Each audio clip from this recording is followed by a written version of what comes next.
Hello दोस्तों, आज मैं आपको जेपीएससी बैकलॉग वैकेंसी का जो पेपर हुआ है आज यानी कि 10 मई को उसका क्वेश्चन पेपर सॉल्व कराने वाला हूं।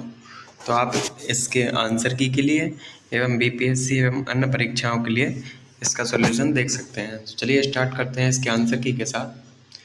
तो पहला क्वेश्चन है, निम्नलिखित में से कौन सा परमाणु ऊर्जा संयंत्र तमिलनाडु में अवस्थित है? तो इसका आंसर हो जाएगा कलपक्कम। कलपक्कम कहाँ पर है? तमिलनाडु में है। जबकि तारापुर कहाँ पर है? महाराष्ट्र में है। जबकि नरोरा उत्तर प्रदेश में है। ठीक है। अगले क्वेश्चन की बात की जाए तो अगला क्वेश्चन है, निम्नलिखित में से कौन सी नदी डेल्टा नहीं बनाती है? तो इसका आंसर आ जाएगा डी यानी कि ताप्ती, क्योंकि नर्मदा और ताप्ती नदी ऐसी हैं जो डेल्टा नहीं बनाती हैं बल्कि एस्चुरी बनाती है। ठीक है। अगला क्वेश्चन है, जो नदी प्रवाह की दिशा के परिप्रेक्ष्य में अन्य से भिन्न है वह कौन सी है? तो कावेरी, ब्राह्मणी और महानदी ये तीनों बंगाल की खाड़ी में गिरती हैं। जबकि माही नदी एक ऐसी है जो कि अरब सागर में गिरती है। तो इसका आंसर आ जाएगा बी। ठीक है। अगले क्वेश्चन की बात की जाए तो अगला क्वेश्चन है, गैलाथिया खाड़ी स्थित है। तो ये कहाँ पर है? ग्रेट निकोबार द्वीप समूह में है। अभी जो ग्रेट निकोबार द्वीप में जो डेवलपमेंट प्रोजेक्ट है उसके कारण यह चर्चा में था। ठीक है। अगला क्वेश्चन है कि भारत का सबसे निचला स्थान कौन सा है? तो इसका आंसर आ जाएगा बी यानी कि कुट्टनाड। कुट्टनाड भारत का सबसे निचला स्थान है। ये केरल में पड़ता है। निचला स्थानीय गहराई कैसे नापते हैं? समुद्र तट की जो एवरेज जो औसत ऊंचाई रहती है उससे किसी भी चीज़ की हाइट को नापा जाता है। ठीक है। अगला क्वेश्चन जोड़ी बनाना था। तो इसका आंसर हो जाएगा, देखिए अमरकंटक कहाँ पर है? मध्य प्रदेश में। खासी पहाड़ी मेघालय में। बाबा बुदन की पहाड़ी कहाँ पर हो जाएगी? कर्नाटक में हो जाएगी। जबकि मिकिर पहाड़ी कहाँ है? असम में। तो इसका आंसर हो जाएगा ए। अगले क्वेश्चन की बात की जाए तो अगला क्वेश्चन है, कोयली तेल शोधनशाला निम्नलिखित में से किस राज्य में स्थित है? तो ये कहाँ पर है? गुजरात में है। जबकि असम में कौन सी है? डिगबोई है। ठीक है। अगले क्वेश्चन की बात की जाए तो अगला क्वेश्चन है कि भारत में प्रथम जनगणना किस वर्ष में हुई? तो इसका आंसर आ जाएगा बी यानी कि 1872। जबकि औपचारिक रूप से पूर्ण जनगणना पहली बार कब हुई? 1881 में हुई है। ठीक है। अगला क्वेश्चन है, जनगणना 2011 के अनुसार भारत की कितनी प्रतिशत जनसंख्या नगरों में रहती है? तो इसका आंसर हो जाएगा सी यानी कि 30.2%। अगले क्वेश्चन की बात की जाए तो अगला क्वेश्चन है, the dynamics of public administrator नामक किताब के लेखक कौन है? तो इसका आंसर आ जाएगा ए यानी कि गेराल्ड कैडेन। APYQ है झारखंड PSC का। अगले क्वेश्चन की बात की जाए तो भारतीय संविधान में मौलिक अधिकारों के बारे में निम्न कथनों पर विचार करें। तो पहला ऑप्शन है कि मौलिक अधिकार पूर्ण है और किसी भी परिस्थिति में राज्य द्वारा उन पर रोक नहीं लगाई जा सकती। तो ये भी गलत हो जाएगा, क्योंकि आपातकाल के दौरान लगाई जा सकती है अनुच्छेद 358 और 59 में। ठीक है। अगला ऑप्शन है कि गिरफ्तारी और हिरासत में सुरक्षा का अधिकार भारत में विदेशी नागरिकों के लिए उपलब्ध नहीं है। तो ये भी गलत हो जाएगा। अगला क्वेश्चन है कि सुप्रीम कोर्ट अनुच्छेद 32 को संसद द्वारा निलंबित किया जा सकता है। तो ये आंसर गलत है। तो इसका आंसर हो जाएगा डी यानी कि उपरोक्त में से कोई नहीं। ठीक है। अगले क्वेश्चन की बात की जाए तो अगला क्वेश्चन है, सांची नगर किस नदी के किनारे स्थित है? तो यह मध्य प्रदेश के रायसेन जिले में स्थित है, जो कि बेतवा नदी के तट पर अवस्थित है। ठीक है। यहाँ पर बौद्ध धर्म का सबसे बड़ा स्तूप विद्यमान है। ठीक है। अगले क्वेश्चन की बात की जाए तो अगला क्वेश्चन है, 24वां संविधान संशोधन अधिनियम 1971 किस न्यायिक फैसले के जवाब में पास किया गया था? तो केशवानंद भारती तो 1973 में आया था। मिनर्वा मिल्स 1980 में आया था। AK गोपालन ने 1950-51 का है। जबकि गोलकनाथ जो संपत्ति से जुड़ा मामला था उसके संदर्भ में ये DPSP को फंडामेंटल राइट पे प्राथमिकता देने के लिए इंदिरा गांधी सरकार द्वारा पास किया गया था। तो आंसर आ जाएगा सी। अगला क्वेश्चन है कि नागरिक चार्टर की अवधारणा सबसे पहले किस देश में शुरू हुई? तो इसका आंसर आ जाएगा बी यानी कि यूनाइटेड किंगडम। ठीक है। इसको सिटीजन चार्टर भी कहा जाता है। संविधान के किस संशोधन अधिनियम के तहत उच्च न्यायालयों में अपर और कार्यकारी न्यायाधीशों की नियुक्ति का प्रावधान किया गया? तो इसका आंसर हो जाएगा ए। 7वां संविधान संशोधन है जो 1956 का ही है। इसमें बहुत सारे क्लॉज थे, जिसमें से एक क्लॉज था कि हाई कोर्ट में अपर और कार्यकारी न्यायाधीशों की नियुक्ति का प्रावधान जो राष्ट्रपति करता है उसके बारे में बताया गया था।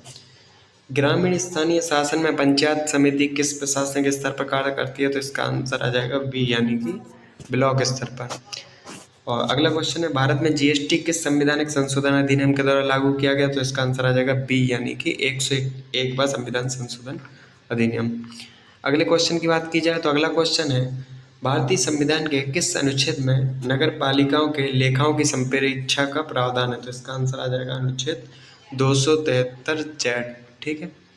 अगले क्वेश्चन की बात की जाए तो अगला क्वेश्चन है, भारत में बड़े शहरों का प्रशासन किस प्रकार के स्थानीय निकाय द्वारा किया जाता है? तो बड़े शहरों का प्रशासन है तो इसका आंसर आ जाएगा नगर निगम, जैसे दिल्ली मुंबई जैसे शहर है, या फिर जो अपना रांची हजारीबाग इस टाइप के शहर है। ठीक है।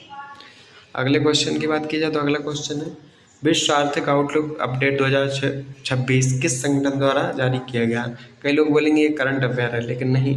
जो वर्ल्ड इकोनॉमिक आउटलुक ये रिपोर्ट है, ये हमेशा IMF के द्वारा ही रिलीज की जाती है। अगला क्वेश्चन की बात की जाए तो अगला क्वेश्चन है, मई 2025 में माउंट एवरेस्ट पर सफलतापूर्वक चढ़ने वाली पहली नेत्रहीन भारतीय महिला कौन बनी? तो हिमा दास, अरुणिमा सिन्हा, संतोष यादव तो ये अपन नाम सुनते रहते हैं, लेकिन ये छॉन्जिंग एंगो नहीं सुनते हैं, तो हो सकता है कि यही चढ़ी हैं।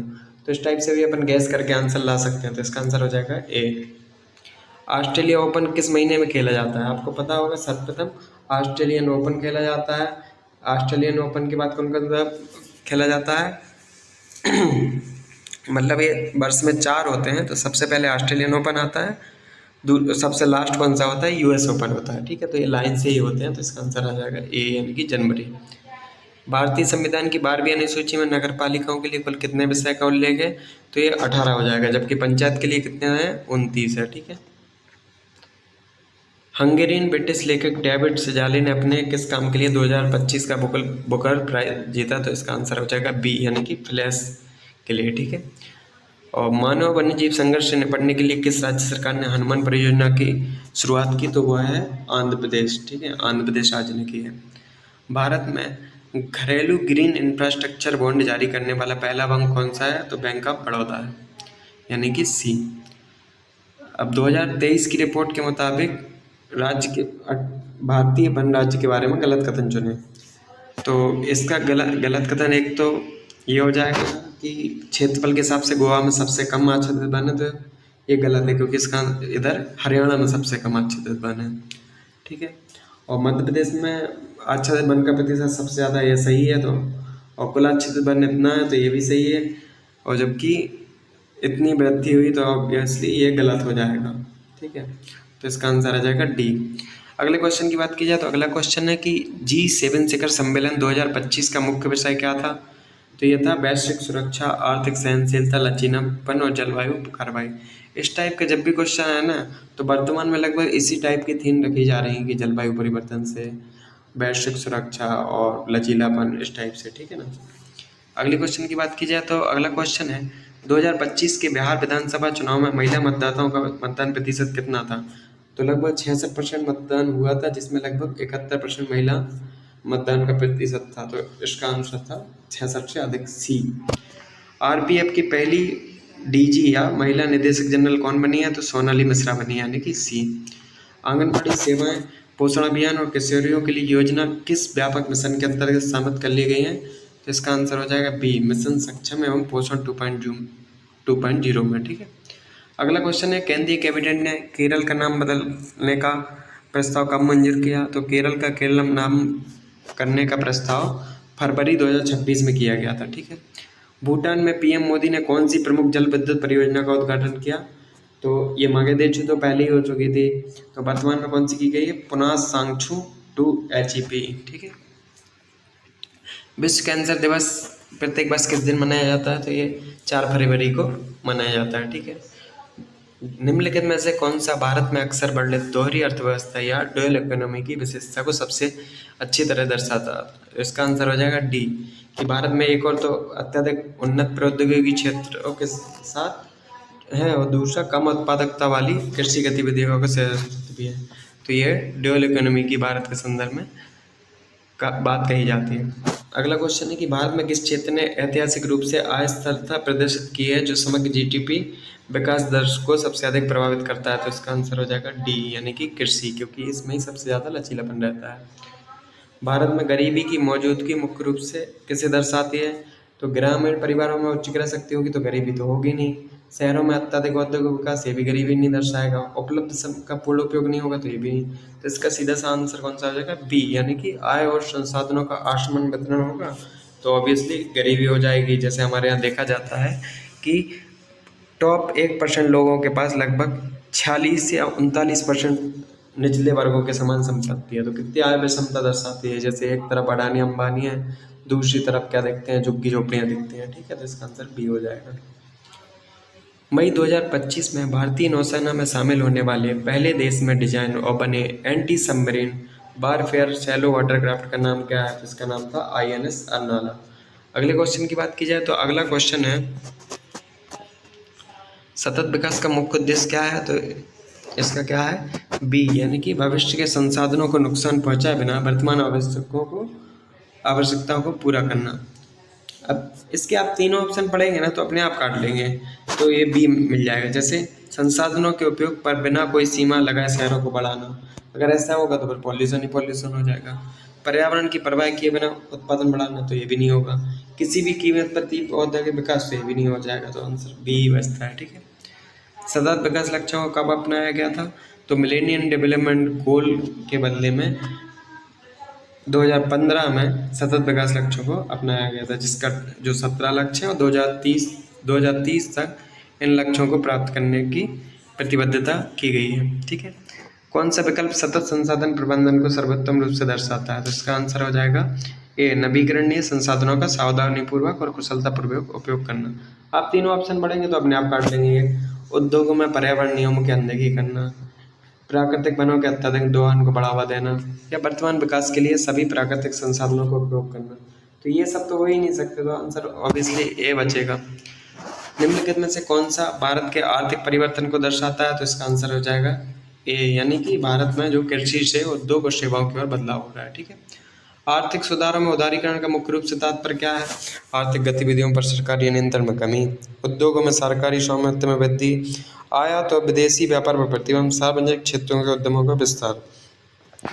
तो उदारीकरण का मुख्य लक्ष्य क्या था? आर्थिक गतिविधियों पर सरकारी नियंत्रण में कमी था। ठीक है, अगला क्वेश्चन था, भारत में वैश्वीकरण का प्रमुख प्रभाव क्या है? तो यह है कि अंतर्राष्ट्रीय व्यापार और निवेश में वृद्धि हुई है। ठीक है, इसका आंसर हो जाएगा बी। मानव अधिकारों को सबसे अच्छे तरीके से इस तरह बताया गया है कि केवल सरकार द्वारा दिए गए अधिकार, कि सभी मनुष्य को जन्म से प्राप्त मूल अधिकार। तो मानव अधिकार जो सभी मनुष्य को एक मानव होने के नाते जो प्राप्त मूल अधिकार होते हैं उनको कहा जाता है। तो इसका आंसर हो जाएगा बी। ठीक है, अगले क्वेश्चन की बात की जाए तो संयुक्त राष्ट्र द्वारा मानव अधिकारों की सार्वभौमिक घोषणा कब स्वीकार की गई? तो ये 10 दिसंबर 1948 को की गई थी। ठीक है, भारत में जबकि मानव अधिकार आयोग का गठन कब हुआ था? 1993 में हुआ था।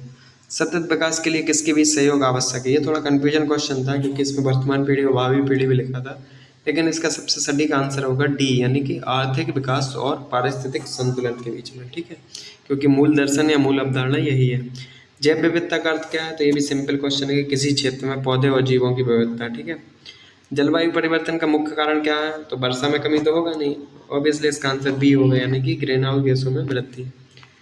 वैश्विक तापमान वृद्धि को कम करने उद्देश्य से कौन सा अंतर्राष्ट्रीय समझौता किया गया? तो क्योटो प्रोटोकॉल कब हुआ था? 1997 में हुआ था। ठीक है, जो अर्थ समिट के 5 साल बाद, मतलब 1992, Rio+5 भी बोला जाता है इसको। ठीक है, मॉन्ट्रियल प्रोटोकॉल कब हुआ था? 1987 में हुआ था ये। ठीक है, WTO समझौता जो WTO बना था, जेनेवा सम्मेलन, ये सब। ठीक है, शहरीकरण का अर्थ क्या है? तो इसका आंसर है डी यानी कि शहरों और शहरी जनसंख्या का विस्तार। अगले क्वेश्चन की बात की जाए तो अगला क्वेश्चन है, भारत में मानव अधिकारों के संरक्षण के लिए मुख्य संस्था कौन है? तो राष्ट्रीय मानव अधिकार आयोग, जो मैंने अभी बताया आपको, 1993 में बना, यह मानव अधिकार संरक्षण के लिए मुख्य संस्था है। ठीक है, इसके अध्यक्ष की नियुक्ति राष्ट्रपति करता है। ठीक है, खेल समाज में महत्वपूर्ण भूमिका निभाते हैं क्योंकि वे शारीरिक और मानसिक स्वास्थ्य को बढ़ावा देते हैं। ठीक है, ओलंपिक खेलों का आयोजन किस संस्था द्वारा किया जाता है? तो IOC या फिर अंतर्राष्ट्रीय ओलंपिक समिति यानी कि बी। आपदा प्रबंधन का मुख्य उद्देश्य क्या है? जो 2005 के बाद जो हमारा आपदा प्रबंधन का रूपरेखा तैयार की गई, उसमें न सिर्फ आपदाओं को रोकना है बल्कि आपदाओं पर के प्रभाव को कम करना और जोखिम प्रबंधन, इसलिए आंसर हो जाएगा सी। ठीक है, अगले क्वेश्चन की बात की जाए तो अगला क्वेश्चन है कि भारत में राष्ट्रीय आपदा प्रबंधन प्राधिकरण किस अधिनियम के अंतर्गत स्थापित किया गया? तो ये आपदा प्रबंधन अधिनियम 2005 के बाद स्थापित किया गया था। ठीक, 2004 में जो तमिलनाडु, आंध्र प्रदेश में या फिर बंगाल की खाड़ी में सुनामी आई थी जिसमें लाखों लोग मारे गए थे, उसके बाद ये अधिनियम बनाया गया था। अगला क्वेश्चन है कि तीव्र शहरीकरण से जुड़ी एक प्रमुख समस्या क्या है? तो इसके कारण क्या होता है? आवास की कमी होती है और